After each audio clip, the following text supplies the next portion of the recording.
Եթե քեզ հանդիպել է հետաքրքիր գունագեղ կամ արտասովոր մի պատկեր, ապա կանգ առ ու լուսանկարիր։ Խորագիրը մենք անվանեցինք ցուցահանդեսը ստոպի նկատի ունելով կանգ առ, հա։ Սարգիս Վիրաբյանն ու իր սաները նույն սկզբունքով փնտրել, գտել ու ներկայացնում է լուսանկարների խմբակային ցուցահանդես։ Օրինակ դու տեսնում ես, չէ՞, ինչ-որ մի հետաքրքիր բան, պետք է, ասենք, մեր լեզվով դա կոչվում է կանգ առ, այդ պահը պետք է ինքը կանգ առնի, որ ասենք այդ հետաքրքիր կադրը դու որսաս։ Մարդու զգացմունքներից մինչև իրական կյանքի արտացոլում նկարներից յուրաքանչյուրում կա այնինչ փնտրում է ցուցահանդեսի այցելուն։ Իմ թեմաները տարբեր են, կան երկու վավերագրական նկար, երկու մոդել եւ մի պեյզաժ։ Մարդկանց էմոցիաներն եմ սիրում ֆիքսել եւ ցանկանում եմ մարդկանց էմոցիաները ցույց դնել։ Նկարները ներկայացված են տարբեր ժանրերում,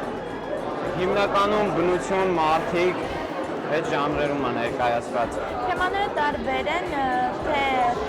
ինչ-որ նատյուրմորտային պատկերներ, թե բնապատկերներ, անվանումներ չունեն, քանի որ տվյալ նկարները տարբեր մարդիկ տարբեր կերպ կարող են տեսնել։ Խմբակային ցուցահանդեսին մասնակցում են ինչպես սկսնակ, այնպես էլ արդեն մասնագիտացած ֆոտոնկարիչներ, ովքեր վստահ են, որ դեռ կունենան հնարավորություն ներկայացնելու իրենց զգացմունքների ու աշխարհայացքի ընկալման արդյունքում ծնված նկարները։